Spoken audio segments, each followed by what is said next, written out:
Psachim Daf Tet Amud Aleph, bonjour. Je voudrais vous faire part d'une petite réflexion avant de commencer notre Mishnah, en haut de la page. J'ai une maison. Dans ma maison, généralement, le pain, on le mange, le gâteau, on le mange. Il peut arriver qu'il y ait un morceau de gâteau, il y ait un morceau de pain qui traîne quelque part. Et on sait pas, on le voit pas. Donc il faut aller le chercher. Très bien. Donc maintenant, il y a un doute. Ça s'appelle Safek. Safek, il faut chercher, parce que si il y a du Hametz, c'est grave. Mais maintenant, donc dans la Gemara, autant la Gemara, et même aujourd'hui dans certaines maisons, il y a des rats, il y a des souris, et ils mangent. C'est des animaux qui aiment bien le Hametz. Alors, donc il y a même un grand doute sur le fait que même si j'avais laissé du Hametz, eh bien il l'aurait mangé. Alors on appelle ça Sfek Sfeka. Un doute sur un doute. Un doute greffé sur un doute. On va parler en chiffres. Il y a 50% de chances, admettons qu'il y ait 50% de chances qu'il y ait du Hametz quelque part dans un trou. Maintenant, sur ces 50% de chances, il y a encore la moitié de chances qu'il ait mangé, le rat. Donc ça fait qu'il n'y a que 25% de chances qu'il y ait du Hametz. Et Sfek Sfeka, normalement, on n'a pas besoin. On n'a pas d'obligation d'aller se débarrasser de ce Hametz. Ça ne s'appelle pas Assour parce que c'est trop loin comme Safek, c'est trop éloigné. Sfek Sfeka, Patour. Alors pourquoi ici on devrait faire l'abdicat Hametz? Et je vous dirais que dans certaines maisons, il n'y a pas 25%, il y a 5% de chance. Et on est quand même l'obligation de faire. Donc il faut partir du principe que les Chachamim ont décidé que le Hametz c'était quelque chose de tellement grave que même si on a un petit doute, on a un devoir de l'aller le chercher. Avec ça, on va comprendre notre Mishnah. Vous allez voir tout de suite. Matnetin. En chosheshim shema girach chulda mi bayit le bayit ou mi makom le makom. Alors, la problématique de notre Mishnah, c'est d'accord, je vérifie une chambre. Maintenant, pendant que moi je vais dans l'autre chambre, ou que eh bien, il y a un rongeur qui peut tout à fait prendre du Hametz et l'apporter d'une chambre à l'autre. Ou mi bayit le bayit. Les bayit, ça peut être deux maisons ou deux chambres. Ou mi makom le makom, ou même dans la même chambre. Je suis dans un coin de la salle à manger, un grand salon, je suis dans un coin en train de vérifier, et c'est tout propre. Et le temps que je tourne, eh bien, ils vont très vite. Et ils risquent d'apporter du Hametz d'un autre endroit que je n'avais pas fait. Alors, qu'est-ce qu'on nous dit? Normalement, Sfek Sfeka. D'abord, c'est pas sûr qu'il y avait du Hametz, mais même s'il y avait du Hametz, c'est pas du tout sûr qu'il l'a apporté ici. Mais on vient de dire en introduction que Sfek Sfeka, un doute greffé sur un autre doute, on doit quand même faire... Donc il faudrait refaire sans arrêt. Combien on va refaire sans arrêt? C'est pas possible. Si, on pourrait demander à quelqu'un de faire un coin. Pendant ce temps, je fais l'autre coin, il surveille. Mais on n'a pas vu ça. Et la Gemara nous dit pourquoi il n'y a pas. Dimken, mais Khatser, parce que si c'est ainsi, alors Rachid dit Khatser, c'est-à-dire la maison de mon Khatser, et la maison de mon voisin, je ne vais pas dire à mon voisin qu'il doit faire en même temps que moi. Et d'abord, j'ai pas qu'un voisin, il y a 1000 Khatserot, il y a 1000 cours dans la ville. Ou Meir, pire. Disons que dans une ville, ils ont déjà fait, l'autre ville, ils n'ont pas fait, qui dit qu'il n'y a pas un rongeur qui va apporter le Hametz. Un et d'Avarsov, il n'y a plus de faim. Et quand il n'y a plus de faim, eh bien, on ne peut pas obliger les gens. Alors, on fait ce qu'on a pu. On fait ce qu'on peut. Chacun fait ce qu'il peut. Il fait une chambre, après une autre chambre. Et après, il termine sa maison, il fait sa cave, etc. Voilà. Tama de l'ochazinan de Shakal. Toute la raison pour laquelle on ne l'a pas obligé d'aller revérifier, c'est parce on n'a pas vu. On s'imagine qu'il y a peut-être, c'est un safek, il y a peut-être un rongeur. Mais si on voit un rongeur qui prend du pain et qui va dans l'autre maison ou dans l'autre chambre, Chayshinan, ou Baïbdika, on est obligé de revérifier, c'est évident. Vermaï, pourquoi? Nema achalte, tu as qu'à dire qu'il l'a mangé. Il l'a mangé. Ok, il est allé là-bas pour le manger, mais il l'a mangé finalement. Il est friand de ce pain. Milotna, n'est-ce pas qu'on a vu dans une Mishnah, hein? Medorot à Ako, les habitations des Goïm. Alors maintenant, il y a des goïms qui habitent en Eretz Israël, ils ont une habitation. Et ils sont en location. Ils sont sortis de leur habitation. Maintenant, est-ce que cette habitation, elle est tméa ou pas? Tméi. L'habitation est tméa, c'est-à-dire, celui qui rentre, il devient tamé. Pourquoi? Parce que, s'ils ont un avorton, si la femme avorte, ils l'enterrent sous la maison. Ils creusent un trou, ils l'enterrent. Ils ne vont pas la mettre dans un cimetière. Pour payer une place de cimetière, ils le mettent dans la maison. Ça ne dérange pas la Touma. Vous allez me dire, et alors? C'est des goïms, qu'est-ce qui va se passer? Alors, c'est sûr que si on touche un mort d'un goy, on est tamé. D'accord. Si on le bouge aussi. Mais s'il est enterré sous terre, alors quoi? Il n'y a que le Oel. Il n'y a que la Touma Toel. Touma Toel, c'est-à-dire que comme on est, la Touma monte, et comme on est dans une maison, donc elle reste dans la maison et ça entamé toute la maison. Et ça, c'est qu'un juif. Un goy, non. Pourquoi? Parce que Kruim Adam, Adam qui amoud Baoel, un homme qui mourra dans l'Oel, les hommes sont appelés Adam, les goyim ne sont pas appelés Adam, ils sont appelés Ish, mais pas Adam. Alors, puisque dans ce cas-là, il n'y a pas de Touma Toel. Alors, s'il n'y a pas de Touma Toel, quel est le problème? Alors, d'après les Chachamim, il y a Touma Toel. Il y a Touma Toel.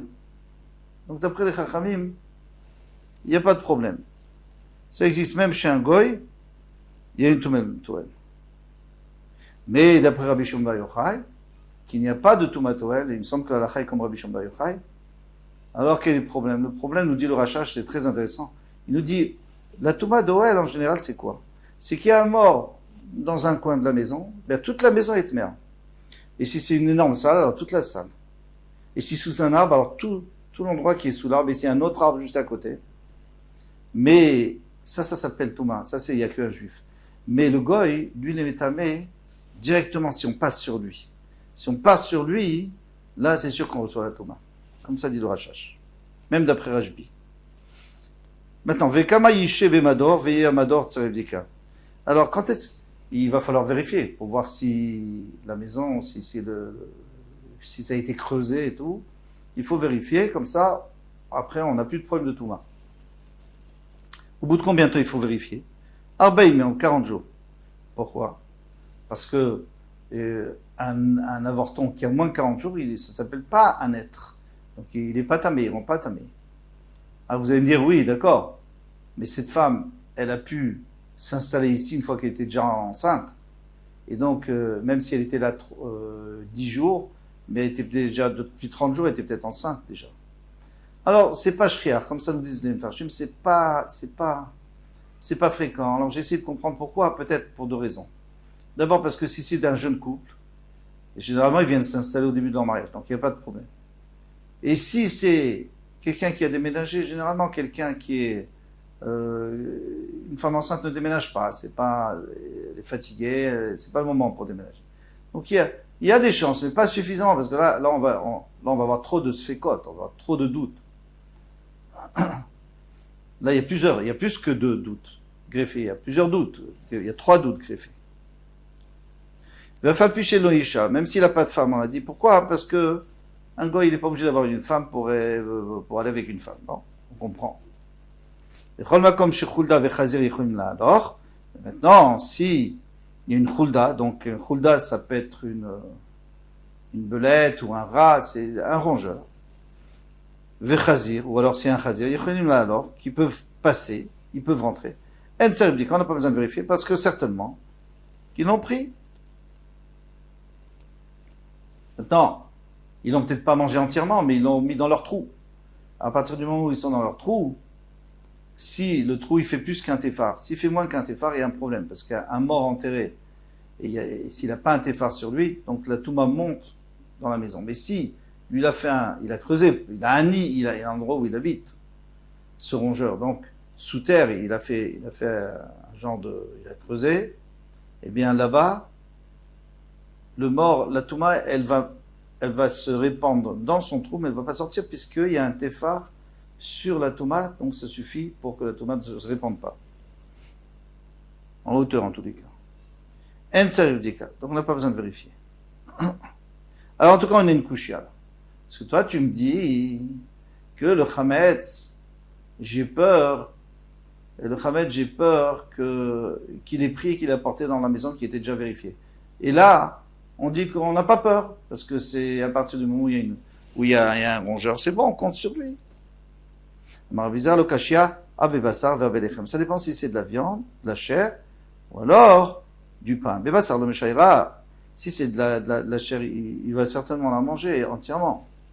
Belechem meshaïra, mais si c'est du pain, il y aura toujours des miettes, donc il ne va pas tout manger. Donc il restera du chametz. Amarava, Rava dit, Haïmaï, c'est quoi cette question? Bishlamata mimurava, imurloava.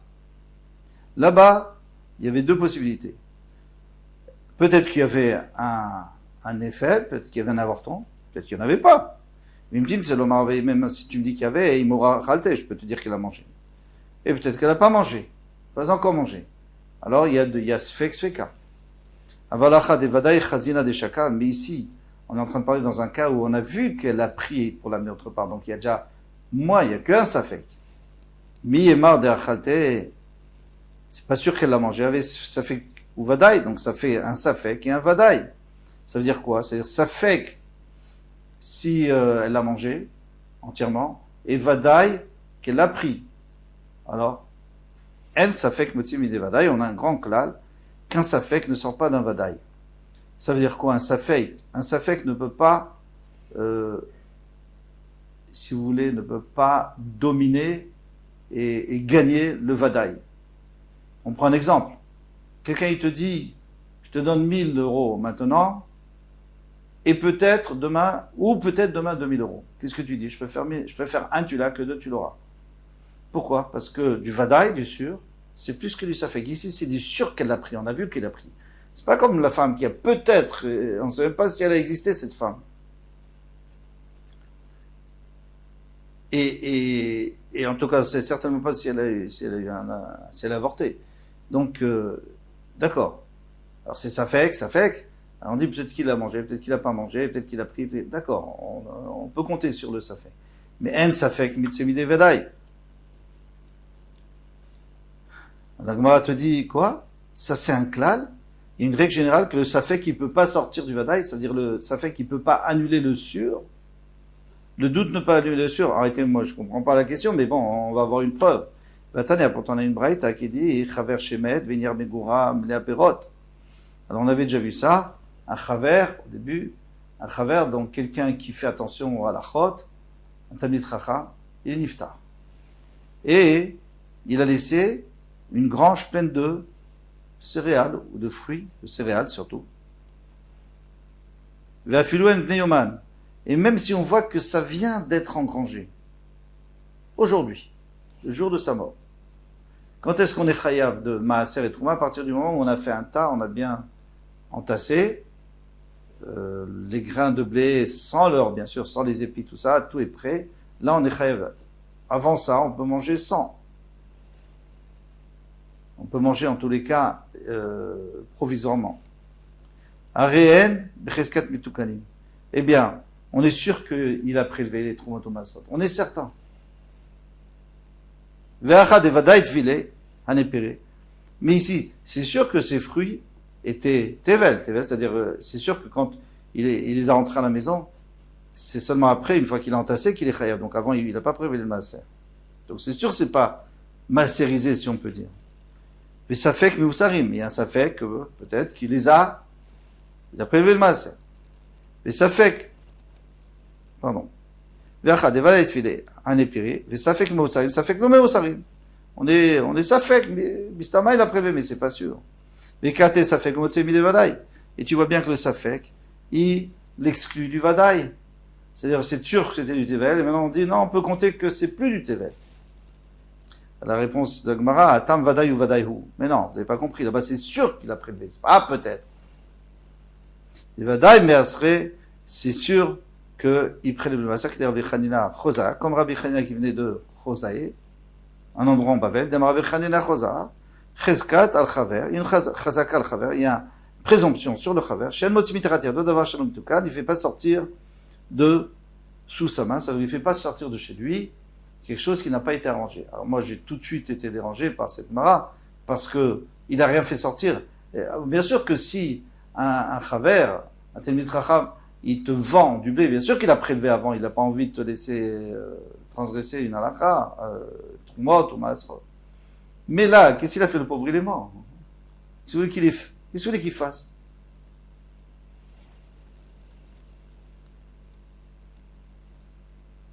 Deux réponses. Premièrement, la réponse du Bavli, selon nous, c'est qu'on parle qu'il est mort, pas d'une mort subite. Il a eu le temps de faire son testament. Donc la première chose qu'il aurait fait, c'est dire, attention, il a fait rentrer, c'était aujourd'hui, il a entassé, il n'a pas eu le temps de prélever, il était malade. Donc, s'il vous plaît, prélevez le maaser. C'est ce qu'on appelle mitachat yado, c'est-à-dire, il sait qu'il va mourir, donc ça va passer à ses héritiers. Il leur dit, attention, vous devez prélever. Deuxième possibilité, c'est la réponse du Yerushalmi, c'est que un chacham, il prélève tout de suite. Dès qu'il a fait son taille, il sait qu'il y a un chiouf. La première chose, c'est-à-dire mitachat yado, ça veut pas dire qu'il a donné à quelqu'un d'autre. Il sait très bien qu'il y a quelqu'un qui peut venir se servir. Donc tout de suite, il a prélevé. Donc, il faut apprendre d'ici que quand on a des fruits qui ne sont pas prélevés, eh bien, dès qu'il rentre à la maison, il faut tout de suite les prélever parce qu'on ne sait jamais qui va l'utiliser. Je te donne une autre réponse. Safek ve safek hu. En vérité, il y a deux sfekot. Dinma meikara imur de l'autre filet. Peut-être que ils étaient jamais tevel. Ces fruits étaient toujours moutarim. Donc tu peux continuer à dire que le chaver, c'est pas sûr qu'il a prélevé. Peut-être, admettons que c'est un safek. Mais de toute façon, c'était un safek s'ils étaient assurim, s'ils étaient tevel, pourquoi? Un homme, il peut faire une ruse pour ses céréales. Il les fait rentrer à la maison dans leurs épis. Comme ça, sa béma peut manger, et sans prélever le maaser. L'homme, lui, il n'a pas le droit, mais sans prélever le maaser. Pourquoi? Parce que pour qu'il y ait une obligation de maaser, il faut d'abord que le blé rentre dans la maison ou dans la grange. Ça s'appelle roé pnei habayit. C'est-à-dire, il voit l'entrée de la maison. Oui, de la maison, bien sûr. Il voit l'entrée de la maison, c'est-à-dire, il faut le faire rentrer à la maison. Et une fois qu'on l'a fait rentrer dans la maison, il faut le nettoyer, il faut qu'il soit entassé. Le problème, c'est qu'ici, qu'est-ce qu'il fait? Au lieu de battre le blé, de le nettoyer dehors, c'est là où on a l'habitude de le vanner dehors, et à ce moment-là, il le rentre propre à la maison. Dès qu'il entasse, il est chayav de maaser. Mais s'il l'a rentré avec les épis, donc le blé n'a pas vu, façon de parler, n'est pas rentré dans la maison en tant que blé. Donc après, quand il le bat à l'intérieur, il le nettoie, il le vanne, c'est compliqué, il n'y a pas de vent, mais bon, il a trouvé un ventilateur, il a vanné le blé, et alors dans ce cas-là, eh bien, il est pas chayav de maaser pour l'instant. Tant qu'il ne fait pas une soude avec, il n'est pas chayav de maaser. Donc puisque c'était pas chayav de maaser, c'est safek s'il a fait comme ça ou pas. Et c'est aussi safek s'il a prélevé parce que c'est un Talmid Chacham. Alors safek, donc le safek peut exclure d'un autre safek.